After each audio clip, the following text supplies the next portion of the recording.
Assalamualaikum warahmatullahi wabarakatuh. Saya Yudi Pramuko, tukang donat dari Parung YouTuber tertua di semesta.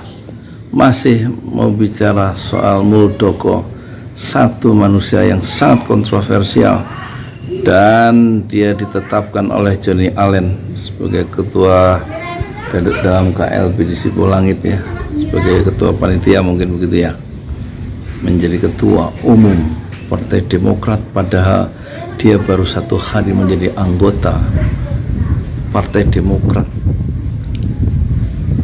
yang kartu anggotanya disiapkan 1 hari sebelum ditetapkan sebagai pemilihan sebagai sebagai ketua umum. Aneh.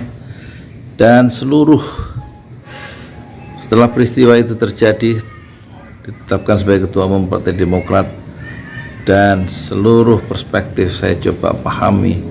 Tentu yang paling sakit hati dan paling menyesal dalam hidup adalah SBY, Susilo Bambang Yudhoyono, yang pernah mengangkat Muldoko menjadi Panglima TNI di zaman SBY menjadi presiden, dan dia bagaikan membesarkan anak macan. Kalau tahu bahwa akhirnya dikudeta partai yang didirikan oleh SBY, tentu dikudeta oleh Muldoko, tentu dia tidak akan mengangkat Muldoko sebagai panglima saat itu. Nasi sudah menjadi bubur dan tidak ada gunanya penyesalan. Apapun yang terjadi dalam hidup, apapun yang terjadi dalam hidup dan tidak sesuai harapan, yang mengecewakan dan lain-lain, hidup harus diteruskan. Setidaknya ada 3 sikap melihat manuver dan kesediaan Muldoko menjadi ketua umum Partai Demokrat versi Kongres luar biasa KLB Partai Demokrat di Deli Serdang, Sipolangit.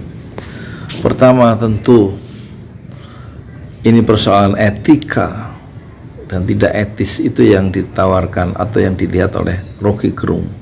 Tidak ada cara lain dia kemudian mempersoalkan dasar-dasar etika tentang manuver Muldoko yang betul-betul di luar pakem-pakem demokrasi yang sehat. Sementara istana atau perspektif Muhtar Ngabalin, tentu dia akan membela total tentang manuver Muldoko yang katanya itu adalah sikap pribadi dan tidak ada kaitannya dengan kepala KSP dan tidak ada kaitannya dengan Jokowi. Inisiatif pribadi dan itu sah dan tidak perlu dipersoalkan harus mundur sebagai ketua KSP, karena banyak juga ketua umum partai yang merangkap menjadi pejabat politik dalam pemerintahan Jokowi.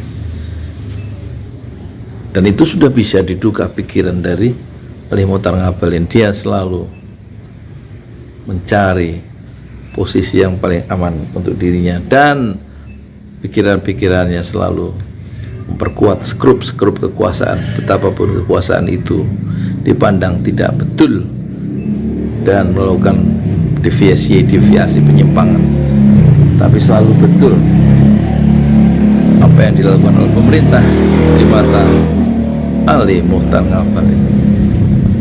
Sudah 2 sikap itu ya, disalahkan oleh Rocky Gerung pada tingkat tataran etika berpolitik dan dibenarkan oleh Ali Muhtar Ngabalin. Segala peristiwa yang dilakukan oleh Muldoko. Yang ketiga, tentu pandangan dari Jimli Asidiki yang satu yang paralel dengan Refli Harun yang mengatakan sebagai ketua KSP presiden harus memecat Muldoko sebagai ketua KSP. Itu intinya. Atau dia mundur sebagai ketua Partai Demokrat yang tidak sah menurut hukum. Pendekatannya lebih sifatnya politis dan tentu menyalahkan Muldoko, Refli Harun, dan juga Jimli Asidiki sebagai mantan ketua Mahkamah Konstitusi.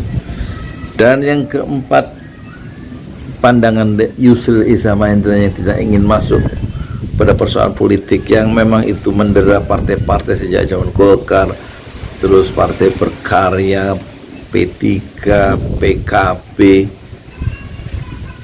yang selalu intervensi atau perpecahan internal itu selalu mencari tumpangannya, mencari legitimasinya pada penguasa, pada kekuasaan, dan mesti ada yang dimenangkan salah satu. Tapi Yusril masih yakin ini harus dibawa ke ranah hukum, dan Partai Demokrat harus menyiapkan pembelaan atau pengajuan ke pengadilan tentang keabsahan Partai Demokrat di bawah pimpinan AHY, dan kemudian mempermasalahkan Ketua Umum Muldoko yang ditetapkan melalui KLB, Kongres Luar Biasa Partai Demokrat, yang menurut SBY tentu ilegal, dan ini harus dipertaruhkan, harus diuji di ranah hukum. Itulah pendekatan yang ditawarkan oleh Yusril Iza Mahendra.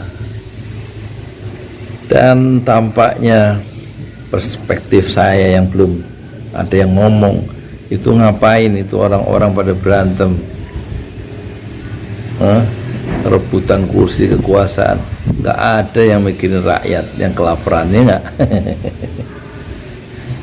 Jadi urusan-urusan gini ini bukan urusan rakyat. Kenapa pemerintah itu tidak segera menegakkan keadilan, membebaskan para oposan-oposan yang yang dipenjara?